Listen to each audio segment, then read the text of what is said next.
Astro connect के ज्योतिष कार्यक्रम में आपका हार्दिक स्वागत है। नमस्कार। बात करेंगे धनु राशि वालों की और देखेंगे कि ग्रह राज सूर्य का राशि परिवर्तन आप धनु राशि वालों के लिए किस प्रकार का रहने वाला है। धनु राशि वालों के लिए सूर्य जो है भाग्य भाव के स्वामी ग्रह होते हैं, प्रारब्ध को दर्शाने वाले ग्रह होते हैं। भाग्य और प्रारब्ध ईश्वरीय सत्ता और कर्म विधान का महत्वपूर्ण अंग है, जिसका ज्ञान नवम भाव अर्थात भाग्य भाव से होता है। चूंकि सूर्य जो है धनु राशि वालों के लिए भाग्येश होते हैं, इसलिए सूर्य का राशिगत संचार तदनुसार भाग्य और प्रारब्ध की स्थिति का संकेत करता है।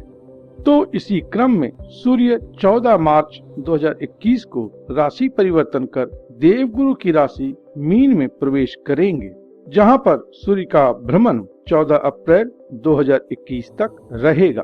तो लगभग यह एक माह का समय खंड है, जिसमें सूर्य आपके चतुर्थ भाव से संचरित होंगे, क्योंकि धनु राशि वालों के लिए मीन राशि चतुर्थ भाव में पड़ने वाली राशि होती है। चतुर्थ भाव सुख शांति, मन, माता, जमीन जायदाद, पारिवारिक सुख अर्थात घरेलू सुख शांति के लिए महत्वपूर्ण भाव है। इस भाव में जब सूर्य का संचार होगा तो धनु राशि वाले आपका मन मजबूत होगा, आपकी संकल्प शक्ति में वृद्धि होगी, संकल्प लेने की क्षमता का विकास होगा, मन में निर्मलता आएगी, कंफ्यूजन जो है वह कम होगा और ज्ञान एवं शिक्षा की भी स्थिति अच्छी होगी। धर्म, अध्यात्म और दैवीय व्यवस्था में आस्था बढ़ेगी, कामकाज में भी अच्छी स्थिति रहेगी। जो लोग नौकरी में हैं, नौकरी में उन्हें सफलता मिलेगी, प्रमोशन की अच्छी संभावना इस समय खंड में बनती है। और जो लोग जॉब चेंज करना चाह रहे हैं, उन्हें भी इस समय में सफलता प्राप्त होगी। नई नौकरी प्राप्ति की भी इस समय में अच्छी संभावना रहती है। जो लोग ट्रांसफर होकर के घर के आसपास के लोकेशन में जाना चाहते हैं, तो उन्हें होम टाउन में या आसपास में ट्रांसफर की अच्छी संभावना मिलेगी। इसी प्रकार से जो लोग व्यापार में संलग्न हैं, उनके व्यापार की भी स्थिति संतोषजनक रहेगी। इस समय में आपका व्यापार औसत से बेहतर आपको रिटर्न देगा।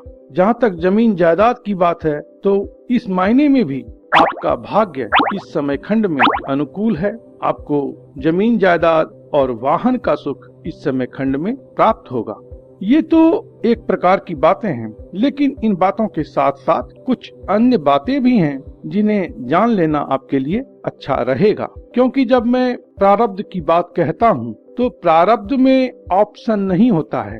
प्रारब्ध चाहे वह अच्छा हो या बुरा हो, वह अपने प्रकार का होता है और उसको भुगतना पड़ता है, चाहे आप खुशी से भुगतें या फिर दुखी होकर के भुगतें। तो प्रारब्ध की जो स्थिति है, सूर्य के गोचर के माध्यम से जो संकेत मिलता है, वह यह है कि शनि की दृष्टि सूर्य पर पड़ेगी और शनि की दृष्टि आपके चतुर्थ भाव पर भी रहेगी। तो यह जो प्रारब्ध की क्वालिटी है या भाग्य की जो इस समय में क्वालिटी है, वह उतनी संतोषजनक तो नहीं रहेगी, कुछ न कुछ असंतोष रहेगा। तो इस समय खंड में अर्थात 14 मार्च से 14 अप्रैल के बीच में कुछ समस्याएं भी आपको आएंगी। तो देखते हैं कि किस प्रकार की समस्याएं या चुनौतियां आपको मिल सकती हैं इस समय खंड में। इस समय खंड में माता के स्वास्थ्य को लेकर के कुछ चिंता हो सकती है। इसके साथ ही आपको अपने स्वास्थ्य का भी ध्यान रखना जरूरी रहेगा, क्योंकि हृदय विकार, रक्तचाप आदि की संभावना इस समय खंड में हो सकती है। क्योंकि जैसे पहले हमने कहा कि शनि की दृष्टि चतुर्थ भाव के साथ साथ वहीं पर संचरित सूर्य पर भी रहेगी, इसलिए उक्त समस्याओं की संभावना रहती है। चूंकि सूर्य पर शनि की दृष्टि है, इसलिए पिता के साथ मनमुटाव या पिता के खराब स्वास्थ्य की भी स्थिति इस समय में हो सकती है। बड़े अधिकारी या प्रभावशाली व्यक्ति या आपके जो बॉस हैं, उनके प्रति भी आपके मन में रोष उत्पन्न हो सकता है।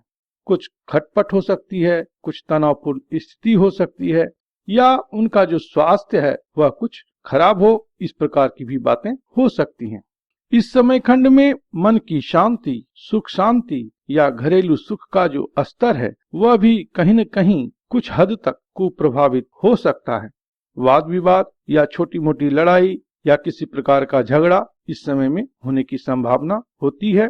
और लड़ाई झगड़ा जो होगा खास करके घरेलू मामले में हो सकता है, जमीन जायदाद के मामले में हो सकता है, या लंबी दूरी की यात्रा कर रहे हैं तो उस समय हो सकता है, और वाहन आदि के चलाने के क्रम में भी कहीं रोड वगैरह पे कुछ विवाद की संभावना हो सकती है।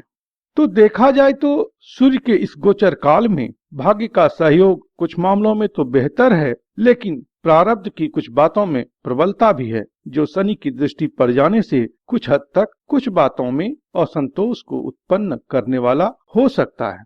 तो उपाय स्वरूप इस समय खंड में क्या करना चाहिए, आइए उसकी बात करते हैं। देखिए, सूर्य का संचार बेहतर परिणाम दे, इसके लिए नियमित तौर पर सूर्यदेव को प्रातः काल जल का अर्घ्य तो आप दे ही, क्योंकि सूर्यदेव आपके भाग्य भाव के स्वामी हैं। लेकिन साथ ही यदि आप एक विशेष उपाय भी करें तो सूर्य का यह गोचर आपके लिए बेहतर परिणाम देगा। रविवार के दिन गरीब लोगों को या भिखारी को आप खाने की वस्तु भेंट करें, और किसी प्रकार की सहायता अगर आपसे हो सकती है उनके लिए तो वह भी करें। सहायता में कोई बड़ी राशि की बात नहीं है, आप जिस भी तरह से जिस स्तर पर सहयोग कर सकते हैं करें। इससे क्या होगा कि शनि की पीड़ा जो सूर्य तक पहुंच रही है वह कम होगी, जिसके फलस्वरूप आपको सूर्य के गोचर का बेहतर फल प्राप्त होगा। प्रभु आप पर कृपा करें, आप स्वस्थ रहें, मस्त रहें और व्यस्त रहें। ओम नमो भगवते वासुदेवाय।